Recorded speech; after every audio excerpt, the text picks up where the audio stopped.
Dans Soir d'Info, qui reçoit tout de suite M. Omar Dramé, coordonnateur du collectif interministériel des agents de l'administration sénégalaise. Bonsoir M. Dramé. Bonsoir Sarah.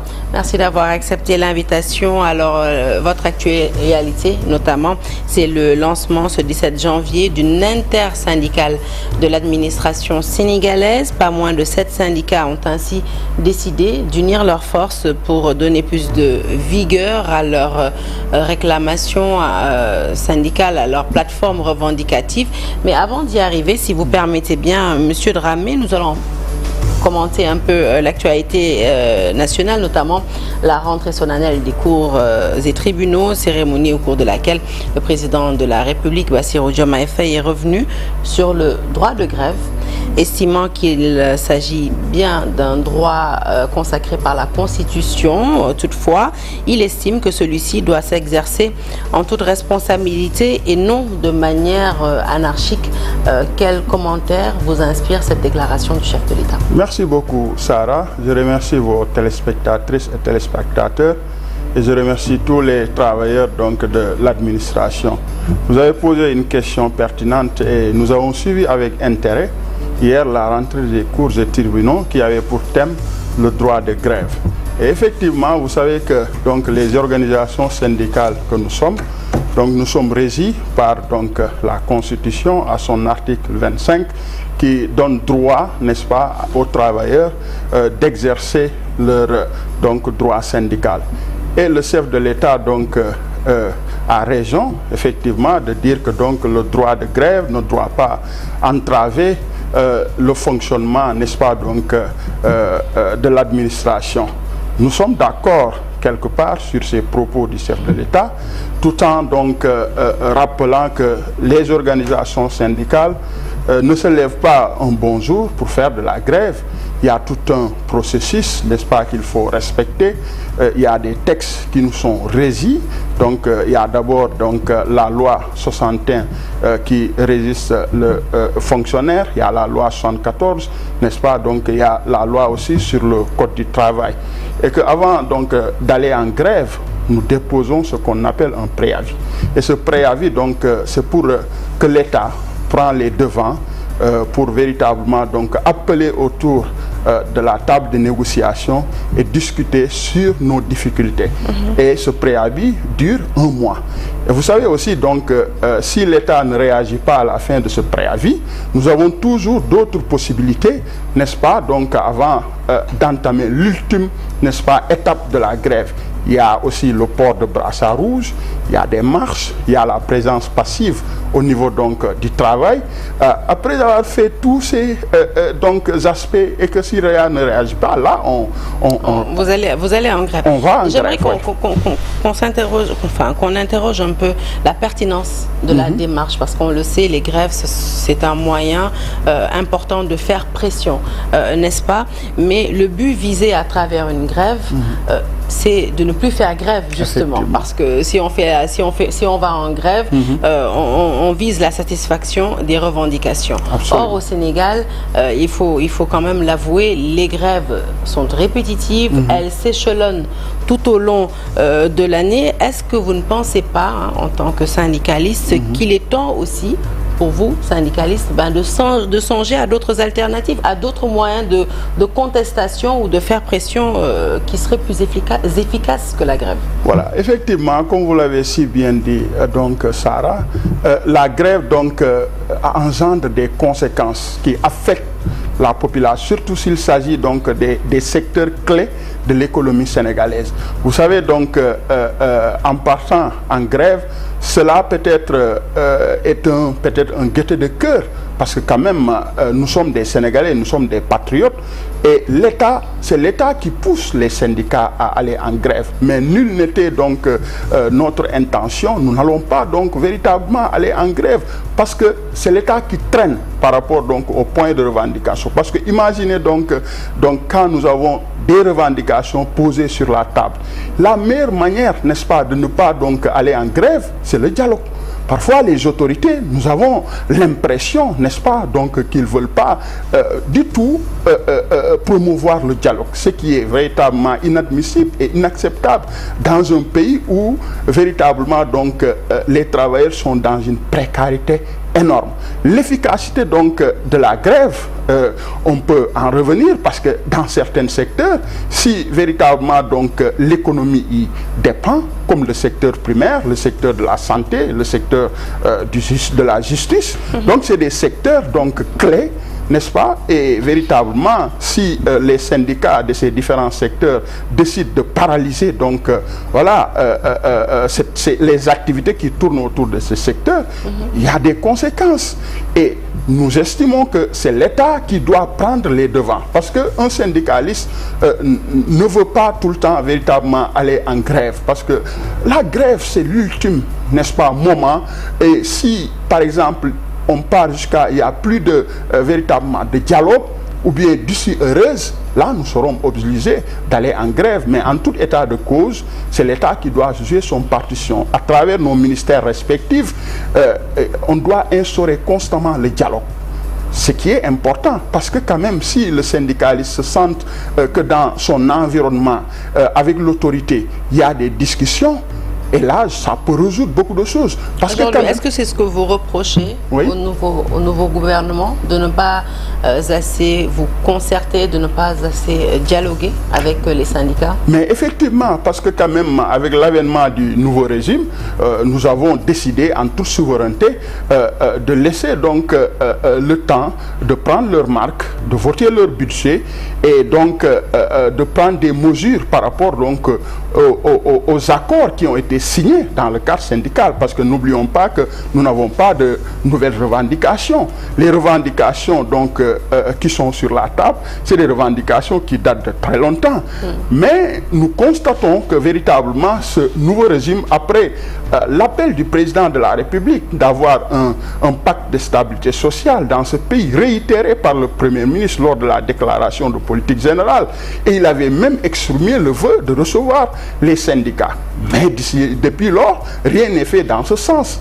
Et que c'est ça que je vous dis, donc le fait de ne pas dialoguer, le fait donc de ne pas appeler donc les partenaires sociaux que nous sommes pour essayer de voir quelles seront les solutions que l'État doit apporter par rapport à nos revendications, ça crée de la frustration, ça crée véritablement du fait qu'on se sente donc que l'État ne veut rien faire. Et c'est ça qui pousse les gens à se révolter. Et on est des responsables, on est des patriotes, on ne doit pas attendre jusqu'à ce que donc, au dernier moment pour appeler les syndicats autour de la table de négociation. En tout état de cause, votre syndicat et 6 autres formations ont décidé de fédérer leurs forces. Absolument. Comme je le disais à l'entame de ce magazine, de créer donc une synergie pour mieux défendre les intérêts des travailleurs de l'administration sénégalaise.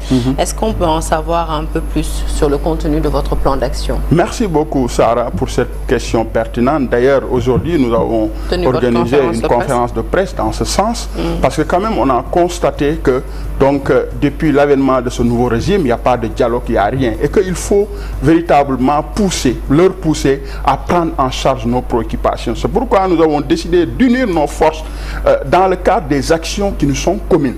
Parce que si vous prenez les syndicats du secteur primaire... Syndicats? Oui, il y a les syndicats donc, du secteur primaire qui est composé donc, de l'agriculture, la pêche et l'élevage, qui sont des syndicats dynamiques quand même, qui depuis donc 2022 ils sont en train donc de faire leur mieux et véritablement pousser à l'État de satisfaire leurs préoccupations. Il y a donc les syndicats de la santé, comme le syndicat démocratique des travailleurs donc de la santé et du secteur social, dirigé par le camarade Sersek. Il y a aussi donc les syndicats de la justice, c'est-à-dire le Sudjus et l'Union donc nationale de la justice. Il y a aussi le syndicat du commerce, Sinacom.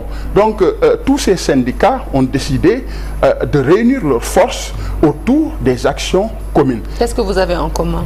On a en commun donc la question des carrières. Vous savez, dans l'administration, nous avons constaté que les lenteurs administratives créent d'énormément de problèmes donc aux travailleurs. Il y a la question des avancements, il y a la question donc liée donc au corps d'accueil, il y a la question des décisionnaires. Vous n'êtes pas censé savoir qu'avant-hier, le gouvernement a rencontré les syndicats d'enseignants pour véritablement avoir donc des avancées majeures que nous saluons par rapport donc à la modification du décret 2006 et du décret 74. Nous sommes dans cette même situation parce que dans l'administration, il n'y a pas seulement les enseignants qui sont des décisionnaires, il y a véritablement les autres agents de l'État qui sont des décisionnaires qui vivent les mêmes difficultés. Peut-être que l'État voudrait procéder d'abord en réglant la question des enseignants décisionnaires, puis en venir après aux autres domaines. Ce qui sera une erreur fatale, parce que quand même lamentable, je dirais. Parce que quand même, on se rappelle en 2022, quand l'État avait décidé donc d'augmenter des salaires, il avait commencé par les enseignants, en oubliant les autres agents de l'État. Et qu'est-ce qui s'ensuit? Donc, voilà, des actions pour pousser l'État à généraliser donc les salaires. Ce qu'il faut éviter dans ce cas, parce que quand même, on ne peut pas trouver des solutions tout en créant des problèmes. Donc la modification de ces deux décrets doit aussi inéluctablement concerner les autres agents de l'administration qui vivent donc des mêmes difficultés. Et la question des décisionnaires doit donc être même élargie. Ça ne doit pas se limiter uniquement sur donc la modification de ces deux décrets. Nous, ce que nous proposons, c'est l'abrogation de la loi 74. Parce que quand même, on est dans une même fonction publique, on parle de décisionnaires et de fonctionnaires. Et vous constaterez donc la différence entre fonctionnaires et décisionnaires, c'est à la retraite. Parce que le fonctionnaire, il cotise au niveau de FNR. Donc à la retraite, au moins, il pourra se retrouver avec une rémunération, une pension acceptable. Mais le décisionnaire, c'est la catastrophe. Imaginez donc 35% des décisionnaires à la retraite, ils ont une pension de moins de 35 000 payée en 2 mois. Et le décisionnaire aussi n'a pas de couverture médicale parce que le fonctionnaire à la retraite, il peut continuer à bénéficier donc d'une couverture médicale. Mais le décisionnaire n'a pas ça. C'est pourquoi il faut non seulement donc revoir le système de retraite au Sénégal, ensuite même abroger une bonne fois pour toutes la loi 74 pour que tout le monde devienne fonctionnaire. Mais en voulant régler le problème à moitié, et après donc, c'est pas tout le monde qui sont concernés. Et si je vous entends bien, finalement, ce n'est plus une question de concertation ou de dialogue, c'est une question de texte finalement. C'est-à-dire qu'il faut oser faire les réformes qui s'imposent pour que ces situations ne se reproduisent plus. Absolument, parce que nous avons des textes obsolètes. Depuis donc 61, la loi qui régit les fonctionnaires. Depuis 61, donc c'est des textes obsolètes. Ensuite, donc, il faut véritablement mettre tous les textes législatifs et réglementaires sur la table et réformer. Parce que l'administration doit être réformée, l'administration donc doit être modernisée. Et sans donc véritablement qu'on revoie ces textes, on sera toujours dans ces difficultés. Et en dehors, n'est-ce pas, de ces questions de décisionnaires, il y a la question des contractuels. Parce qu'actuellement, donc, les contractuels vivent véritablement donc, un psychose extrêmement compliqué. Des licenciements donc à n'en finir. Si on prend le cas donc des travailleurs du ministère des Mines qui ont des CDI 44 qui ont été licenciés depuis 5 ans, depuis 5 mois, et que donc le ministre Birame Souleye Diop jusqu'à présent n'a apporté aucune réponse par rapport à ces travailleurs. Récemment aussi donc il y a les travailleurs du ministère du Transport donc qui sont au nombre donc de 80 qui ont été licenciés, dont 30 ont des CDI, les autres c'est des CDD. Avant-hier, il y a les travailleurs aussi de la direction de l'emploi qui sont au nombre de 94 qui étaient logés dans un projet depuis donc 98. Certaines ont fait 20 ans, n'est-ce pas? Donc, et un beau jour, on lève, on leur notifie que donc ils sont licenciés. Alors tout cela entrevient dans le cadre de la création de cette intersyndicale de l'administration sénégalaise pour fédérer vos forces, parler d'une seule et même voix pour contraindre le gouvernement à satisfaire à vos revendications. Qu'est-ce que vous Comment allez-vous décliner votre feuille de route? Oui, donc quels sont les actes que vous allez poser très prochainement? Oui, aujourd'hui, donc nous avons assisté à la naissance de cette intersyndicale. Vous savez quand même, donc, c'est des syndicats légitimes, c'est des syndicats de renom, parce que si on parle le SYTJUST, donc le secteur primaire, la santé, le commerce, c'est des syndicats dynamiques et véritablement ça ne va pas se limiter uniquement pour ces 7 syndicats.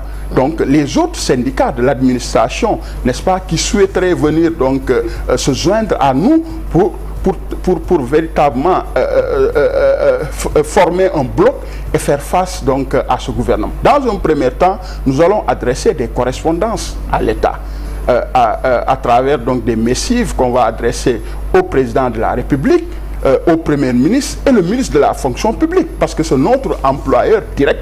Et véritablement, Olivier Boucal, au début, il avait il s'était s'inscrit dans une dynamique de dialogue. Il nous a même conviés autour d'une table 2 fois. Mais on a constaté depuis 3 mois, donc il ne répond plus véritablement à nos exigences, et ce qui est inadmissible et inacceptable, parce que nous dénonçons cet état de fait. Le ministre de la fonction publique doit véritablement réagir, parce que quand même nous avons salué donc le chemin qu'il avait entrepris pour essayer de désamorcer donc les points de revendication. Et si véritablement nous avons adressé des correspondances et se faire entendre, l'État donc n'est pas en mesure de satisfaire nos revendications, vous savez ce qui peut arriver? C'est une grève, parce que quand même, donc, on sera obligé d'aller en grève. On commence avec la grève, on termine avec la grève. Ah oui, mais bien sûr, non, on ne commence pas avec la grève, mais bon, on va terminer avec la grève après avoir établi tous les voies de recours qui vont donc adosser autour du dialogue. Et si donc l'État ne réagit pas, imaginez, on fasse une grève entre la santé, le secteur primaire, la justice, donc le commerce. Ces syndicats donc, qui sont donc à l'origine du fonctionnement économique de ce pays. On espère qu'on ne va pas en arriver là. Effectivement. Et que, voilà, il y aura maintenant la balle est dans le cas de l'État. Une sortie de crise et de concertation pour éviter au commun des Sénégalais toutes ces tracasseries, parce qu'après tout, c'est nous qui payons vraiment les pots cassés. En tout cas, merci beaucoup, Monsieur Omar Dramé, d'avoir été des nôtres ce soir. Je rappelle donc que vous étiez là pour nous parler du lancement de l'intersyndicale de l'administration sénégalaise et plein succès, on va dire, à cette nouvelle formation dont vous faites partie du comité directeur. Voilà qui met fin à ce magazine Soir d'info, mais restez avec nous un peu plus tard dans la soirée. Vous aurez votre émission fétiche du vendredi, Giancarlo, et excellente suite de programme en notre compagnie. Bon début de week-end. À tout de suite.